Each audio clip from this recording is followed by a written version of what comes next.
सुनो जी, प्रतीक आ रहा है अपनी नई नवेली दुल्हन को लेकर हनीमून के लिए। अभी उसी का फोन था। नम्रता ने उत्साह के साथ कहा। सुमंत बिना कोई प्रतिक्रिया व्यक्त किए अखबार में नजरें गड़ाए चाय की चुस्कियां लेते रहे। नैनीताल जैसे हिल स्टेशन पर रहने वालों के लिए मेहमानों के आने की खबर अखबार की चटपटी खबरों की तुलना में मामूली सी बात होती है। अपने यहाँ ही ठहरेंगे। नम्रता ने फिर से ध्यान आकर्षित करने का प्रयास किया। हूँ, कब आ रहे हैं? अखबार पूरी पढ़कर अखबार रखते हुए सुमंत ने निर्लिप्त भाव से पूछा। इसी महीने की 16 तारीख को 3 दिन का कार्यक्रम है। पर मैंने तो इसी दौरान मयंक के यहाँ जाने का कार्यक्रम बनाया था। बेचारा इतने सालों से कह रहा था। मयंक सुमंत के घनिष्ठ मित्र हैं। अल्मोड़ा में उनका फार्म हाउस है। काम के सिलसिले में वे अक्सर नैनीताल आते रहते हैं और हर बार दोस्त से मिलने उनके घर अवश्य आते हैं। 2-3 बार तो पत्नी के साथ भी आ चुके हैं। वे भी मियाँ बीवी दो ही प्राणी हैं। सुमंत की तरह उनके बच्चे भी विदेश में बस चुके हैं। वे जब भी आते हैं इतने आग्रह से सुमंत और नम्रता को अपने फार्म हाउस पर आने का निमंत्रण देते हैं कि अब तो ना जा पाने पर उन्हें शर्मिंदगी होने लगी है। पर क्या करें, सुमंत को अपने काम से फुर्सत ही नहीं है। अब इतने सालों में कार्यक्रम बना तो प्रतीक के आने की सूचना आ गई। प्रतीक नम्रता की मौसेरी बहन का बेटा है। नम्रता उसकी शादी में नहीं जा पाई थी, पर फोन पर बधाई देते हुए उसने आग्रह किया था कि वह हनीमून मनाने नैनीताल आ जाए। और अब जब वह आ रहा है तो वे कहीं और कैसे जा सकते हैं। नम्रता ने सुमंत को अपनी मजबूरी बताई तो वे मान गए। ठीक है, फिर कभी सही कहकर वे तैयार होने चले गए और नम्रता खुशी खुशी प्रतीक और बहू के स्वागत की तैयारियां करने लगी। अतिथि देवो भवो के भारतीय संस्कार नम्रता ने में बहुत ज्यादा ही गहरे पड़े हुए हैं। इसीलिए आए दिन आने वाले मेहमानों की आभगत करते उसे जरा भी उत्कंठ नहीं होती, बल्कि दिल उल्लास और स्फूर्ति से भर उठता है। वरना वही नित्य सी नीरस दिनचर्या। सुमंत तो सुबह के गए देर रात तक घर लौटते हैं। नम्रता भला टीवी, मैगजीन और बाई के संग कितना वक्त बिताए। फिर ज्यादातर मेहमान घूमने आते हैं जो सवेरे नहा धोकर निकलते हैं तो देर रात तक खाना खाकर ही लौटते हैं।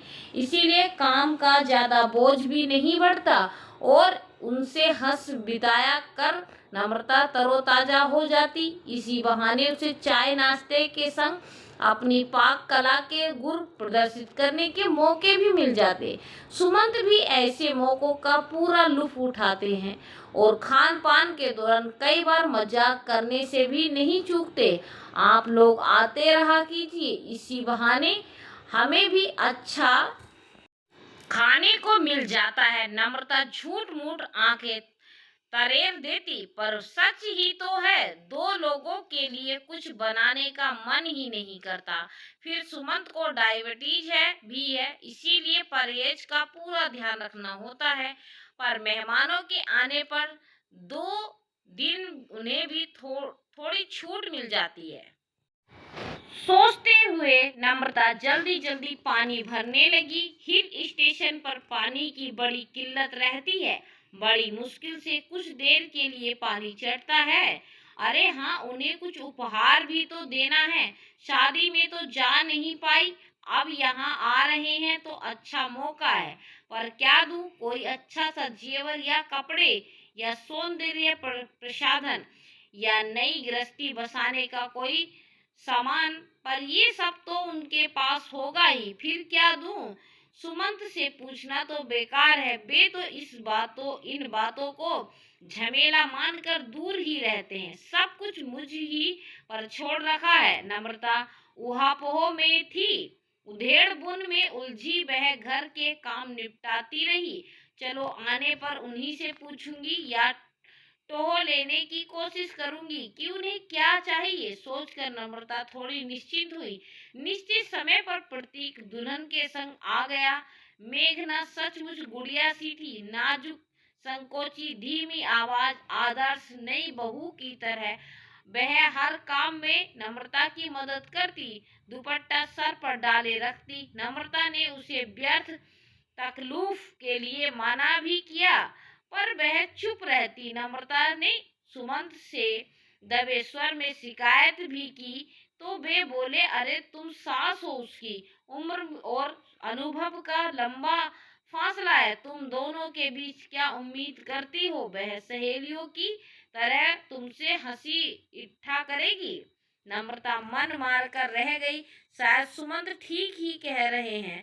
रात को वह उनके कमरे में पानी का गिलास देने गई तो अंदर हो रही बातों को सुनकर बाहर ही ठिठक गई।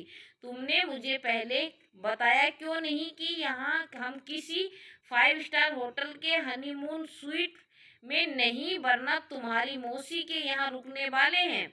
मेघना का नाराजगी भरा स्वर सुनकर नम्रता चौंक उठी। यहाँ कोई तकलीफ है तुम्हें? मौसी कितना ख्याल रखती है तुम हमारा। प्रतीक की दबी दबी आवाज थी। मैं उन्हें दोष नहीं दे रही, वे तो जरूरत से ज्यादा कर रही हैं हमारे लिए, लेकिन हम हनीमून मनाने आए हैं, एक दूसरे से खुलने के लिए, प्यार रोमांस के लिए हमें जो उन्मुक्त वातावरण चाहिए। मैं तो सोच रही थी हम किसी आलीशान होटल की स्वीट में ठहरेंगे, जहाँ बस तुम और मैं और तुम होंगे, तीसरा कोई नहीं। मेघना भावनाओं के बहने लगी थी।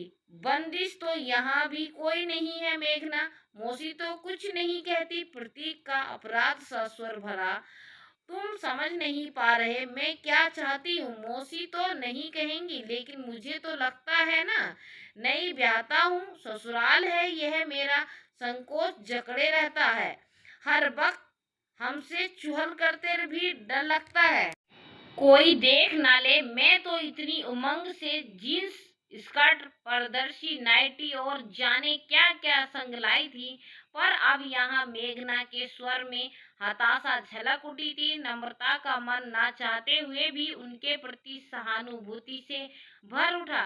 ठीक ही तो कह रही है बेचारी, हनीमून को लेकर नव विवाहिता के दिल में कितने अरमान होते हैं, यह भला मुझसे बेहतर और कौन समझ सकता है। नम्रता अतीत की वादियों में गुम होने लगी। शादी के कुछ दिन पूर्व ही सुमंत की छोटी मोटी नौकरी लगी थी।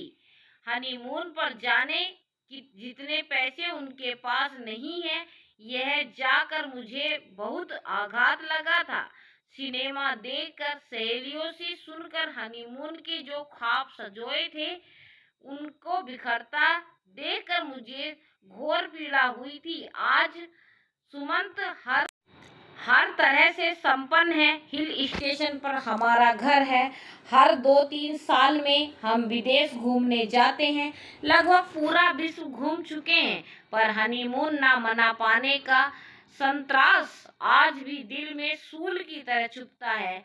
मैगजीन्स में जब हनीमून से जुड़े स्मरण पढ़ती हूँ तो दिल में एक खालीपन उतर आता है। इस मधुर एहसास में से मैं क्यों वंचित रही। आगे का वार्तालाप सुनो बिना। नम आंखें लिए नम्रता जाकर अपने बिस्तर पर लेट गई। सवेरे वह सोकर उठी तो सिर भारी हो रहा था। मेघना को उसकी बिगड़ी हुई तबीयत का एहसास हो गया।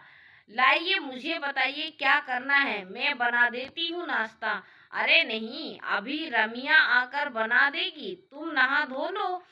यहाँ पानी की थोड़ी किल्लत रहती है, कब नल आता है कब बंद हो जाता है पता ही नहीं लगता। ठीक है, मुझे बाल धोने हैं और कुछ कपड़े भी, थोड़ी देर लगेगी, कहकर मेघना नहाने चली गई। सुमंत ऑफिस निकल चुके थे। तभी प्रतीक का एक दोस्त, जिसकी हाल ही में यह नौकरी लगी थी, उससे मिलने आ पहुंचा। नम्रता चाय नाश्ता तैयार करने रसोई में घुस गई। दोनों दोस्त बातों में तसल्लीन हो गए। और बता यार, कैसा लग रहा है शादी करके? तू कुछ उखड़ा उखड़ा क्यों लग रहा है? कहीं कभी भाभी से झगड़ा तो नहीं हो गया? अरे यार, हनीमून मनाने आया है तो मस्ती करना नहीं, बस ऐसे ही मुझसे छुपा रहा है, अपने प्यार से छुपा रहा है। ठीक है भाई, शादी के बाद दोस्त पराये हो ही जाते हैं। चाय नाश्ते की ट्रे रखकर नम्रता लौटी तो आई, लेकिन ऐसी बात नहीं है यार। उसे दरअसल शिकायत है कि हम किसी 5 स्टार होटल में क्यों नहीं रुके जहां खुलकर रोमांस किया जा सकता था। प्रतीक ने धीमी आवाज में कहा, हाँ तो इसमें गलत क्या है? ठीक ही तो कह रही है भाभी। अरे क्या खाक ठीक कह रही है? तू भी उसी का पक्ष लेगी। अभी जुम्मा जुम्मा साल भर हुआ है, नौकरी लगे बड़ी मुश्किल से इतना बचा सका हूँ कि उसे ऐसे में यहाँ ला सका, और अच्छे से घूमने फिरने खाने पीने का खर्च उठा पा रहा हूँ। 5 स्टार होटल में रुकते तो सारा पैसा स्वीट के किराए में ही निकल जाता, तो यह बात भाभी को क्यों नहीं बताता? बताई थी कल रात, कहने लगी कि पहले बताना चाहिए था, उधर ले लेते, किसी से और नहीं आते। अब बताओ, गृहस्थी की नींव ही उधार के हनीमून पर कैसे रखता? लौट कर उधार चुकाने में हनीमून का सारा नाश्ता ही निकल जाता, और आता भी कैसे नहीं। अरे शादी कोई रोज रोज होती है क्या? जिंदगी में एक बार शादी होती है, और एक ही बार हनीमून। रोमांस के ऐसे मधुर पल भला और कब मिलेंगे? लेकिन तुम लोगों तो मधुर पलों को आनंद लेने के बजाय आपस में लड़ रहे हो। इसीलिए तो रात को से मन खराब है, यहाँ बताने की हिम्मत नहीं पड़ी। सोचा अभी से क्यों उसका मूड खराब करूं, पहुंचकर अपनी मजबूरी समझा दूंगा। उधर जाएगी, आदमी को जितना मिल रहा है क्या उसी में संतोष नहीं करना चाहिए? कल को और कमा लूंगा तो देखना, उसे प्लेन में देश विदेश घुमाऊंगा, महंगे से महंगे होटल में ठहराऊंगा। पर दोस्तों, अभी भी ये सब मेरी सामर्थ्य से बाहर है। चादर से बाहर पाँव निकालूंगा तो दुनिया के सामने नंगा हो जाऊंगा। प्रतीक के स्वर में हताशा उभर आई थी। दोस्त ने सांत्वना में उसकी पीठ थपथपाई और चला गया। अपनी आंखों में नमी महसूस नम्रता ने उन्हें तुरंत पोंछ डाला। प्यार भी कभी कभी कितना मजबूर हो जाता है। रात को नम्रता को मेघना से सहानुभूति हो रही थी, तो अब प्रतीक से शायद दोनों अपनी अपनी जगह सही होते हुए भी कुछ मायनों में गलत है। मेघना को समझना चाहिए था कि पैसा बहुत सुखी गृहस्थी जीवन के लिए भी सब कुछ नहीं होता। सुखी गृहस्थी जीवन के लिए एक स्त्री को पग पग पर समझौता करना होता है। अभी तो शुरुआत मात्र है। दूसरी ओर प्रतीक को चाहिए था कि वह मेघना को विश्वास में लाकर ही यहाँ आता।